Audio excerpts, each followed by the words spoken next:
Shalom, selamat pagi. Puji dan syukur kepada Tuhan, kita semua dalam keadaan baik, selalu dalam penyertaan dan perlindungan Tuhan. Hari ini kita akan melanjutkan pembacaan firman Tuhan dari kitab Keluaran pasal 21. Sebelumnya marilah sama-sama kita berdoa. Bapa kami yang di surga, dikuduskanlah namamu, datanglah kerajaanmu, jadilah kehendak-mu, di bumi seperti di surga. Sebentar lagi kami akan melanjutkan pembacaan firman-Mu, biarlah Engkau saja yang pimpin. Amin.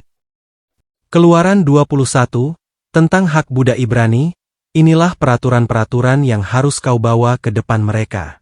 Apabila engkau membeli seorang budak Ibrani, maka haruslah ia bekerja padamu 6 tahun lamanya. Tetapi pada tahun yang ke-7 ia diizinkan keluar sebagai orang merdeka, dengan tidak membayar tebusan apa-apa. Jika ia datang seorang diri saja, maka keluar pun ia seorang diri. Jika ia mempunyai istri, maka istrinya itu diizinkan keluar bersama-sama dengan dia. Jika tuannya memberikan kepadanya seorang istri dan perempuan itu melahirkan anak-anak lelaki atau perempuan, maka perempuan itu dengan anak-anaknya tetap menjadi kepunyaan tuannya, dan budak laki-laki itu harus keluar seorang diri.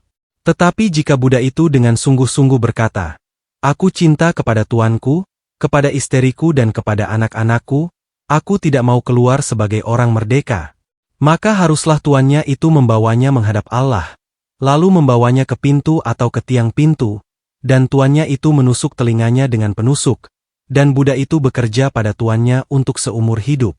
Apabila ada seorang menjual anaknya yang perempuan sebagai budak, maka perempuan itu tidak boleh keluar seperti cara budak-budak lelaki keluar. Jika perempuan itu tidak disukai tuannya, yang telah menyediakannya bagi dirinya sendiri, maka haruslah tuannya itu mengizinkan ia ditebus. Tuannya itu tidak berhak untuk menjualnya kepada bangsa asing, karena ia memungkiri janjinya kepada perempuan itu. Jika tuannya itu menyediakannya bagi anaknya laki-laki, maka haruslah tuannya itu memperlakukannya seperti anak-anak perempuan berhak diperlakukan. Jika tuannya itu mengambil perempuan lain, ia tidak boleh mengurangi makanan perempuan itu, pakaiannya dan persetubuhan dengan dia. Jika tuannya itu tidak melakukan ketiga hal itu kepadanya, maka perempuan itu harus diizinkan keluar, dengan tidak membayar uang tebusan apa-apa. Peraturan tentang jaminan nyawa sesama manusia. Siapa yang memukul seseorang, sehingga mati, pastilah ia dihukum mati. Tetapi jika pembunuhan itu tidak disengaja, melainkan tangannya ditentukan Allah melakukan itu, maka aku akan menunjukkan bagimu suatu tempat, kemana ia dapat lari. Tetapi apabila seseorang berlaku angkara terhadap sesamanya, hingga ia membunuhnya dengan tipu daya, maka engkau harus mengambil orang itu dari mezbahku, supaya ia mati dibunuh. Siapa yang memukul ayahnya atau ibunya, pastilah ia dihukum mati. Siapa yang menculik seorang manusia, baik ia telah menjualnya, baik orang itu masih terdapat padanya, ia pasti dihukum mati. Siapa yang mengutuki ayahnya atau ibunya, ia pasti dihukum mati. Apabila ada orang bertengkar dan yang seorang memukul yang lain dengan batu atau dengan tinjunya, sehingga yang lain itu memang tidak mati, tetapi terpaksa berbaring di tempat tidur, maka orang yang memukul itu bebas dari hukuman, jika yang lain itu dapat bangkit lagi dan dapat berjalan di luar dengan memakai tongkat. Hanya ia harus membayar kerugian orang yang lain itu, karena terpaksa menganggur, dan menanggung pengobatannya sampai sembuh. Apabila seseorang memukul budaknya laki-laki atau perempuan dengan tongkat, sehingga mati karena pukulan itu, pastilah budak itu dibalaskan. Hanya jika budak itu masih hidup sehari dua, maka janganlah dituntut belanya, sebab budak itu adalah miliknya sendiri.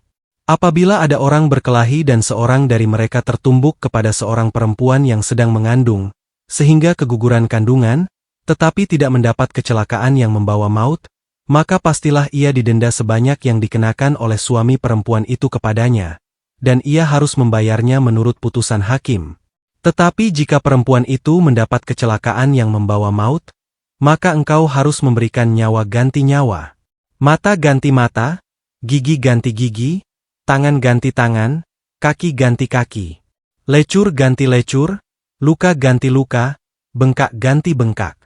Apabila seseorang memukul mata budaknya laki-laki atau mata budaknya perempuan dan merusakkannya, maka ia harus melepaskan budak itu sebagai orang merdeka pengganti kerusakan matanya itu. Dan jika ia menumbuk sampai tanggal gigi budaknya laki-laki atau gigi budaknya perempuan, maka ia harus melepaskan budak itu sebagai orang merdeka pengganti kehilangan giginya itu.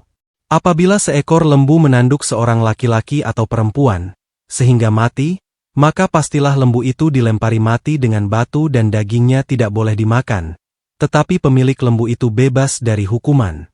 Tetapi jika lembu itu sejak dahulu telah sering menanduk dan pemiliknya telah diperingatkan, tetapi tidak mau menjaganya, kemudian lembu itu menanduk mati seorang laki-laki atau perempuan, maka lembu itu harus dilempari mati dengan batu, tetapi pemiliknya pun harus dihukum mati. Jika dibebankan kepadanya uang pendamaian, maka haruslah dibayarnya segala yang dibebankan kepadanya itu sebagai tebusan nyawanya. Kalau ditanduknya seorang anak laki-laki atau perempuan, maka pemiliknya harus diperlakukan menurut peraturan itu juga. Tetapi jika lembu itu menanduk seorang budak laki-laki atau perempuan, maka pemiliknya harus membayar 30 shikal perak kepada tuan budak itu, dan lembu itu harus dilempari mati dengan batu. Apabila seseorang membuka sumur, atau apabila seseorang menggali sumur, dengan tidak menutupnya, dan seekor lembu atau keledai jatuh ke dalamnya, maka pemilik sumur itu harus membayar ganti kerugian. Ia harus mengganti harga binatang itu dengan uang kepada pemiliknya, tetapi binatang yang mati itu menjadi kepunyaannya. Apabila lembu seseorang menanduk lembu orang lain, sehingga mati, maka lembu yang hidup itu harus dijual. Uangnya dibagi dan binatang yang mati itu pun harus dibagi juga. Tetapi jikalau lembu itu terkenal telah sering menanduk sejak dahulu, dan walaupun demikian pemiliknya tidak mau menjaganya, maka ia harus membayar ganti kerugian sepenuhnya. Lembu ganti lembu, tetapi binatang yang mati itu menjadi kepunyaannya. Amin. Makna Kitab Keluaran pasal 21, berisi berbagai hukum yang Tuhan berikan kepada bangsa Israel melalui Musa setelah 10 perintah Allah di pasal sebelumnya. Hukum-hukum ini mengatur kehidupan sosial agar ada keadilan, perlindungan, dan tanggung jawab. Berikut beberapa maknanya. 1. Tuhan peduli pada keadilan sosial, ayat 1-11. Hukum tentang budak Ibrani mengatur bahwa mereka tidak boleh diperbudak selamanya dan harus dibebaskan pada tahun ke-7. Maknanya, Tuhan tidak menghendaki penindasan.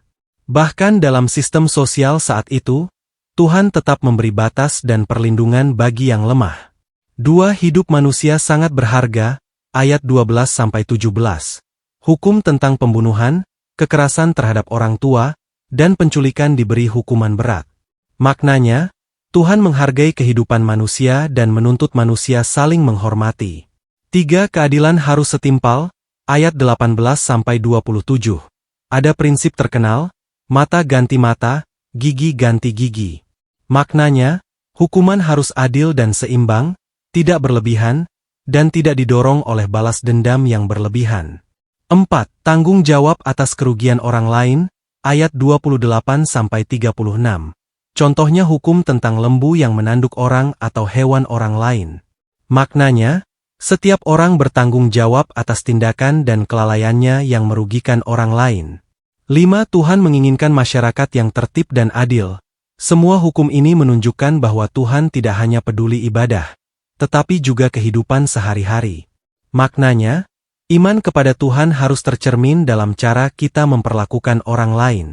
Inti Keluaran 21 adalah, Tuhan mengajarkan bahwa kehidupan umatnya harus diatur oleh keadilan, tanggung jawab, dan penghargaan terhadap sesama manusia. Demikian pembacaan firman Tuhan beserta maknanya untuk hari ini. Sampai berjumpa lagi besok. Tuhan Yesus senantiasa memberkati kita semua. Amin.